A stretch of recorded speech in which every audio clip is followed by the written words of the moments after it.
Welcome to the Strategic Aesthetics Beyond the Physique podcast. I'm your host, Trevor Woodyard.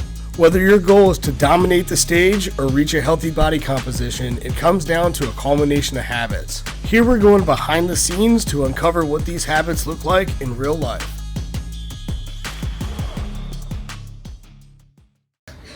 All right, what's up everyone? Welcome to episode 3 of Beyond the Physique podcast.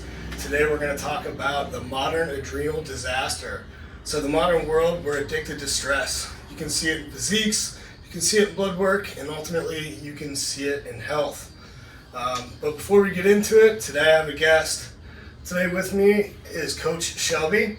She's a 2-time nationally qualified bikini competitor. She's an assistant coach here at Strategic Aesthetics. She's currently studying clinical mental health counseling, and she's passionate about helping people. Thank you for being here, Shelby. Yes, thank you so much for having me. This is such a cool setup. Yeah, I'm excited. I love it. Yeah, that is correct. I am a 2-time nationally qualified bikini competitor in the NPC. I have about a year left in my master's program for clinical mental health counseling, so therapy. And I am a assistant coach on Strategic Aesthetics, which I am so happy about. Yeah. We got big things in the future. Yeah. We're definitely going to put that degree to use. For sure, yes. Yeah, because it's more than the physical here. So today we're going to jump right into it. So with yourself as a competitor or yourself as a coach, what do you see when it comes to too much stress? So, what are some common tells for you that somebody's experiencing too much stress or they have too much stress in their life? So I was a competitor before I was a coach, so I learned a lot about stress while I was in prep, actually. Not too long ago, I noticed that I would plateau in my fat loss no matter what I would do. When I was stressed out, I was very, very bloated. My digestion wasn't working properly. And I just overall didn't really feel well. I felt very, very fatigued. As a coach, I see a lot of the same things in my athletes that I work with. They'll come to me and they'll be like, oh my gosh, my digestion was so bad this week. I was only getting 5 hours of sleep. And, they were like, we hit water, we hit protein. I'm like, okay, well, what was your stress? And they're like, well, I was so stressed out this week. And I'm like, yeah, so that, I feel like a lot of people don't realize how important stress management is because they don't realize how it affects their body physically. Yeah, it's really common too. And then when you bring up digestion, typically people think that it's a food choice or a food selection thing. And that can be the case for certain people, but I'd say the majority of the time when we're talking about digestive issues, it's typically a stress thing. For sure. So definitely I've seen excess body fat. I've seen people experiencing weight loss resistance. Honestly, chronic anxiety. That comes just from stress. I mean, they're basically the same thing. Under recovery from training, because they're pulling from their ability to recover, because all stress is kind of equal. So we'll get to that. And food cravings and some emotional eating. Definitely things I've seen. Which just makes it into a cycle too, because then, you're eating that food and it's stressing you out more, and then you're stressed, so you're craving that food, and it's a really, really hard cycle to break, which is another reason that I think stress management is so important. Yeah, and another thing to differentiate here is perceived stress versus non-perceived stress, because it all adds up. So just because you don't perceive something as high stress, and my favorite example here is weight training. People say, yeah, the gym's my therapy, and while that's true for a lot of people that it feels good to be in the routine, be in the gym, it still requires recovery. And so it's important to define stress, and I define stress as any kind of stimulus to the 5 senses. So there's a certain amount of stimulus that you are able to withhold or withstand and be able to ultimately recover from. And going over that it's called Allostatic Overload, and we'll get to that. But so things that people don't think are stressful or just driving. So, I mean, your nervous system is going crazy while you're driving because you're reacting to things subconsciously almost. And while you think you're calm, that's a big stressor. Your work, your phone, life events, training, cardio, dieting, poor sleep, relationship stress, these are all things that take away from your ability to recover. A big thing is your phone. That's something that I think in the modern world we are addicted to it, man. Like anytime we used to be able to like get a minute to relax, we're on our phone scrolling. Yep. And we're just consuming all this information all the time.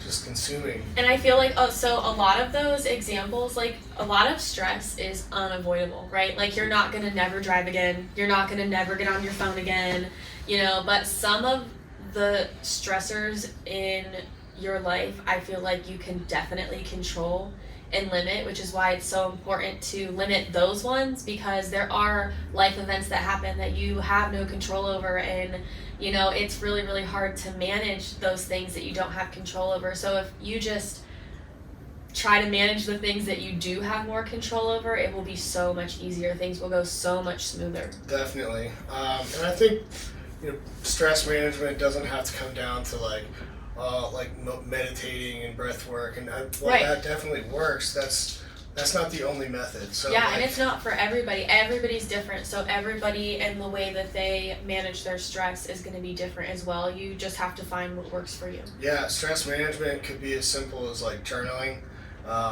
or it could just be like powerlifting, what you need to get done for the next day.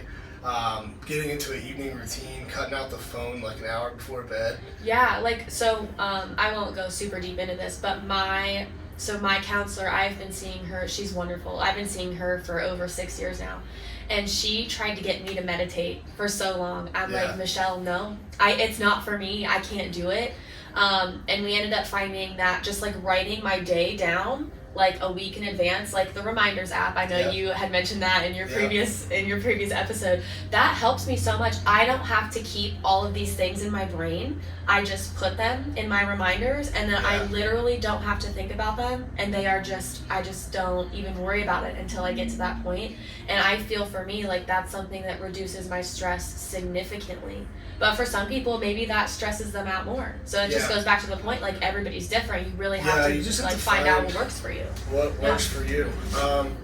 And so when we come down to defining stress, another couple things to define that are pretty important are allostatic load. So your allostatic load is the total cumulative burden of chronic stress and life events around you. So basically it is the equation of all stimulus in your life. And allostatic overload occurs when this stress load is beyond what you can recover from. So there's good and bad stress, and good stress ultimately causes a positive adaptation, but you have to be able to recover from that. So if you're in a state of allostatic overload where you have so much chronic life stress happening, a lot of life events around you, going into the gym, training to failure in that like 4 to 6 rep range, I mean, it's just not going to be ideal. So the point here is to manage and prioritize your stresses. So let's talk a little bit about good stress versus bad stress. Shelby, what's something that you would say is like a good stress, or how would you define like a good stress? Well, I think that good stress is, like you said, something that causes positive adaptation, such as like training, right? It is a stressor, but you are in turn building muscle or losing fat, things like that. So something that's going to be positive for you, but it's still considered stress, and it has to be within a recoverable volume. Like you definitely should not be working, training so hard that you can't recover from it, because that's not positive, right? Right. Yeah, so I have a lot of people that come to me and they're saying like, man, I'm training 7 days a week, I'm doing 14 workouts a week, and I'm just not losing fat, I'm not getting stronger. And I ask them like, okay, well, why don't we try like 5 workouts a week and getting a little bit of sleep? They freak out. Right? They freak out. Yeah. They try it for like a month. And then they're like, oh, this is awesome. Wow, Yeah. I actually feel good in the gym. Yeah. Like, okay. Yep. Yeah. And so stress, what I would say is like a bad stressor is something like significant life stress, poor sleep, alcohol, drugs, drugs of all types, even the bodybuilding types. Yes. They are indeed a stressor. So stressors on a spectrum. So stressors are a spectrum inherently. So when we talk about training, so it can be good or bad depending on the volume. So and the intensity. So if you're training past what you can recover from, it then becomes a bad stress. So it's all staying within your total allostatic load and preventing allostatic overload. So and that's individual. And I think that it comes down as well, like if you're working with a coach, just trust them. Like I know there were so many times during my last prep, like I cracked my head open, my grandma passed away, I had 2 really hard finals weeks. Like there were just so many things, one after another, and I tried so hard to keep pushing through, and you were like, dude, you just need to chill. Like, do not lift for however many days. Like, we're just going to get some sleep, get some rest, and I thought that you were crazy. We were also testing blood glucose, and during times and it was so high. It was so high, and I was like, okay, I'll listen. And I did, and I dropped like 2 more pounds. So it's not like stress. You really, when you're in the middle of it too, is the point I'm getting at. Like you don't see what it's doing to you necessarily. So just trust the person that you're going to for that kind of guidance, because they know what's best for you. They're going to lead you in the right direction. And that's not to say that like so you know your body, but when emotion is high, then basically logic is low. Right, exactly. You need somebody that knows what they're doing and is in your corner to be able to look at that logically and tell you like, okay, you've had a lot of stress here. Like, would it be better that you didn't have that stress and you got your training and cardio in? Yeah. But is that the reality? No. Exactly. So where do we move from here to recover from it? Like, how is adding another workout going to benefit you here? Another example is people where they're working crazy hours, or they pick up an extra shift and they're like, well, I only got 2 hours of sleep last night because I had to get my cardio in.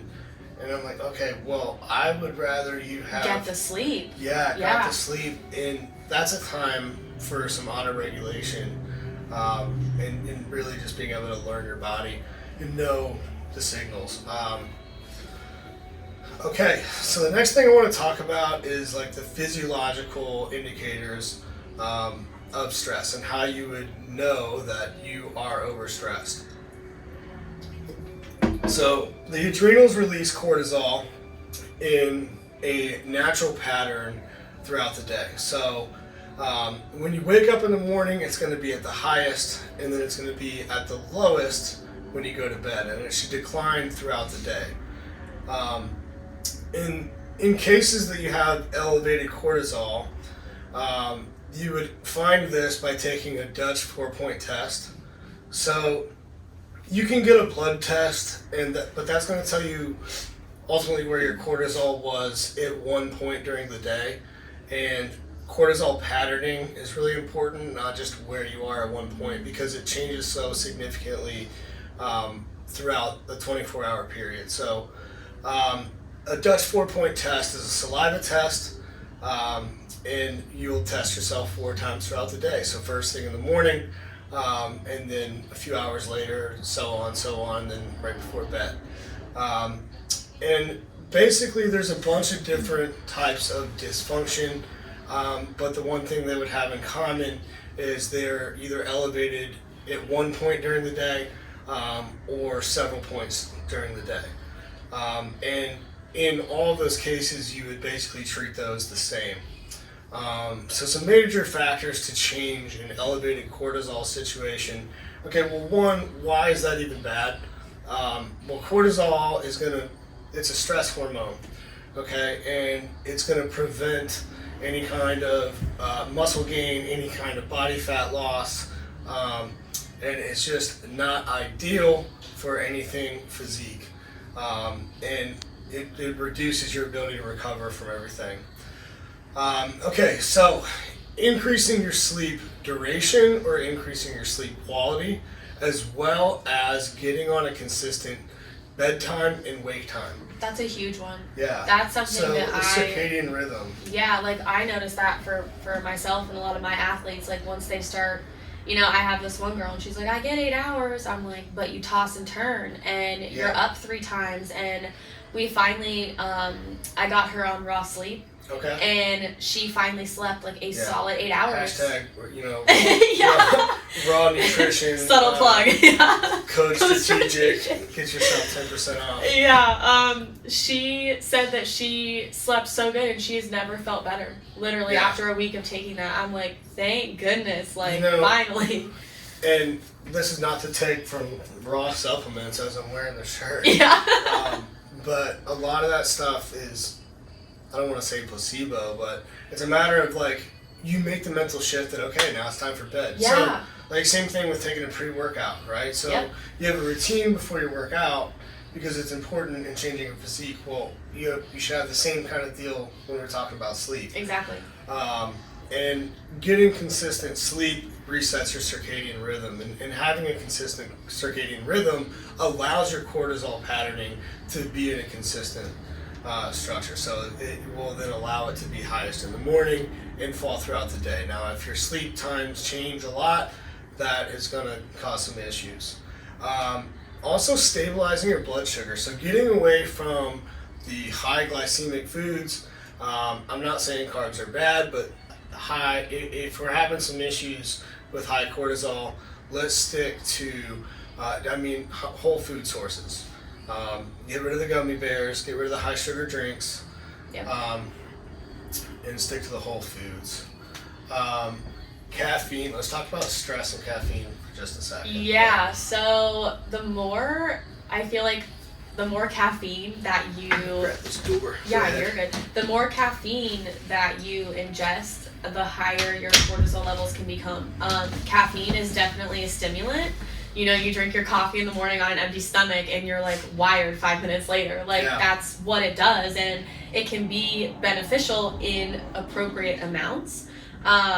In timing to ending it. Exactly. And if you're if you're drinking a Coke before bed, like your sleep patterns are going to be off too, because caffeine will mess with your circadian rhythm if you're not careful about the timing of day that you're intaking that. Yeah. And so, when you drink caffeine, it inherently elevates your cortisol just from the caffeine. And then, like you said, the sleep patterns. And then if you think about it, like there's some people that are taking pre-workout on top of that. Yep. And then, so like, it's just something to think about, if you're having trouble sleeping, like try to cut your caffeine intake by like 2 p.m. or, and slowly work your way up. That way it's not affecting your sleep and your stress levels. I feel like I disappoint my clients when they ask me what my favorite pre-workout is. I don't have one. Yeah, my favorite pre-workout is a good night's sleep and a good work. Me too. Meal. I don't use pre-workout. I haven't since before my prep. It's just because you realize, like, once you become in tune with your body like that, you realize what it does and how it affects things like your sleep, and then you're just like, it's not worth it. Yeah. I'll tell you, I was pretty guilty on the caffeine thing during prep. Oh, yeah. But I cut it. At 2 p.m., I was done. Yep. I don't care if I was going to die the rest of the day. Literally, yeah. I knew that it was going to mess my sleep up, and I just couldn't have that. Not worth it.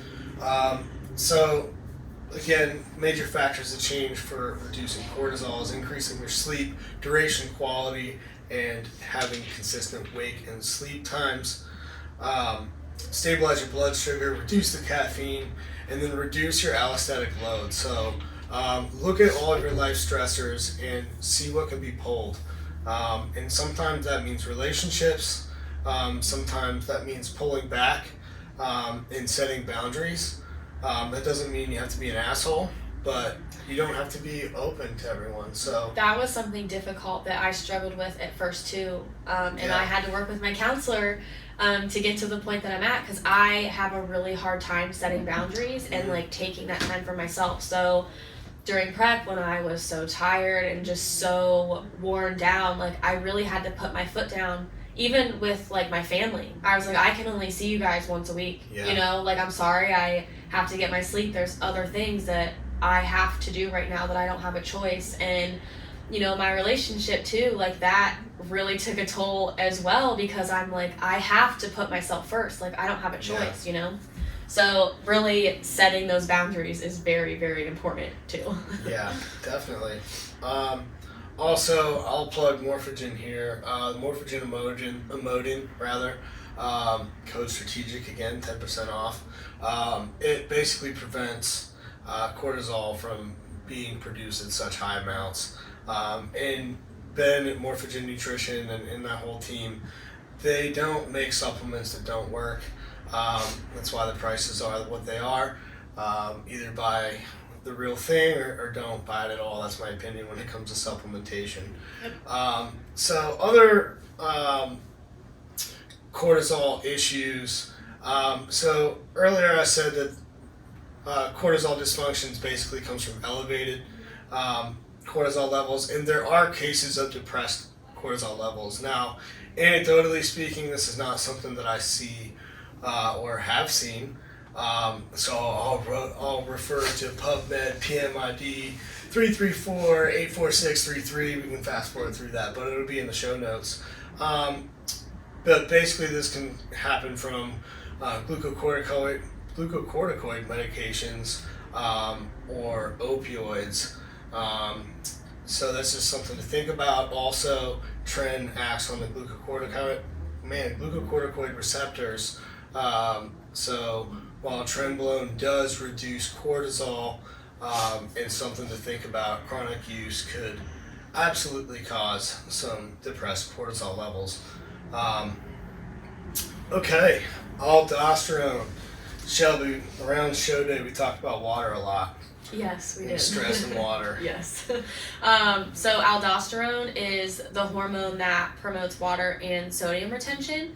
So the higher your stress level, the higher the aldosterone hormone, which is what causes the watery look. You don't look as defined, you're kind of bloated, because your body holds on to that water and sodium. It won't release it. Yeah, so aldosterone, like she said, it's responsible ultimately for controlling blood pressure through controlling sodium modulation. So water follows sodium. So the more you retain sodium, the more water you're going to see. And that's why stress will produce that watery look. So we'll keep that one pretty short. So Shelby, let's talk a little bit about just stress and your general recommendations for your clients right now. What's happening right now? What could they do better? And what are you doing to implement some stress management routines into your programs? Yeah, so my clients right now, all of them are lifestyle. I don't have any competitor clients yet. But right now, a lot of them I have focusing on getting their water and sodium in, because a lot of them struggle with that. I have a lot of them focusing on sleep, like getting quality sleep. And the ones who are actually doing that are seeing the world of a difference. They're dropping pounds every week, like it's nothing. And then, they're like, oh my gosh, you're right. And I'm like, I know, it's crazy, isn't it? Yeah. There's a couple of people that, like you had mentioned prior, like they came to me working out 7 days a week for like 2 hours. And I'm like, no, we're not going to do that anymore. You have to trust me. Yeah. And, I have them working on being okay with not being at the gym every single day. Like, fill your time with something else. And they're doing that, and they feel so good. So just like an overall wellness approach, and everybody's different. Like, every single athlete that I work with has different needs. Like, some of them are getting great sleep, but they can't relax. Like they want to be at the gym 7 days a week. Yeah. You know, so it's just like navigating everybody's differences and really just trying to find out what works for each individual athlete. Yeah, definitely.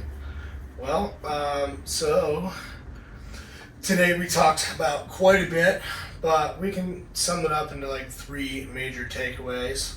Yeah, Shelby, so let's hit it. You can only benefit from stress that you're going to recover from. The negative stressors that fill up your cup take away room for positive stressors, so make sure that you're prioritizing them and really trying to control the stress that you can. That way when things happen that are kind of out of your control, it doesn't seem so detrimental. And then be willing to adjust your current plan based on these upcoming life events. You know, that's not a reason to slack off. Yeah. But the reality is, if you're overfilling your cup, you're not going to recover. Exactly. And the most common cortisol dysfunction is due to an elevation during 1 or more points during the day. So that goes back to that 4-point test that we discussed. Things that lower your elevated cortisol levels, make sure you're getting your sleep.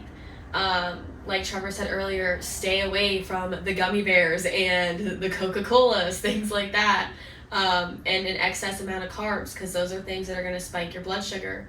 Reduce your caffeine intake, because again, that depending on what time of the day you're ingesting all that caffeine, it's going to mess with your sleep, which in turn messes with your cortisol levels and stress.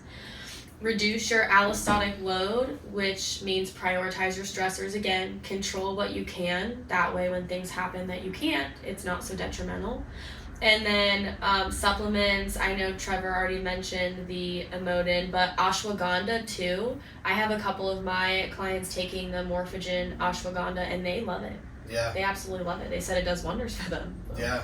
So if you actually look at there's a lot of testosterone boosters that have ashwagandha in it, and it's a testosterone booster basically because it's helping you reduce your amount of crashed hormones due to overstress. And I will say that there's no supplement in the world that's going to completely fix it. It all comes down to lifestyle factors, and really prioritizing that and making it happen. So. And then just one more point that I'll put out here. This is PubMed as well, 262-79078. We'll put that in the notes as well. Prioritizing your stress is beneficial for you, but it's also beneficial for other people. Like, your stress can affect more than just you. It was found that pregnant mothers, when they are pregnant and they have elevated cortisol levels that they have not appropriately learned to deal with yet, they can actually pass on those high cortisol levels to their unborn offspring, which I think is crazy, because you just think like, oh, you know, they're just stressed, but it's like that can literally affect their baby that isn't born yet. Yeah, and then the baby is born with adrenal dysfunction. Exactly, and you're like, you know, it affects another human. Like, imagine what it's doing to you. Like, it's something that really needs to be addressed if it's something that you're struggling with. Absolutely. So, and I don't think there's anybody that would debate this, that modern day men, their testosterone levels are crashing. Mm-hmm. And a lot of this endocrine dysfunction or hypogonadism is basically, in my opinion, from being overstressed. And this chronic stress can prevent proper production of testosterone and proper signaling of testosterone. So if your body's in a state of just trying to survive, it's not going to be in a state of optimal function. Exactly. Yeah, so, well, that basically wraps it up for episode 3 here, the modern adrenal disaster. Thank you, Shelby, for being here. Yeah, thank you so much for having me. Thank you for listening to this episode of Beyond the Physique podcast. If you enjoyed this and would like to hear more like it, be sure to subscribe. You can also find me on Instagram at Trevor W Training, on YouTube at Strategic Aesthetics, on Facebook, Trevor Woodyard, and you can also apply for coaching at strategicaesthetics.com.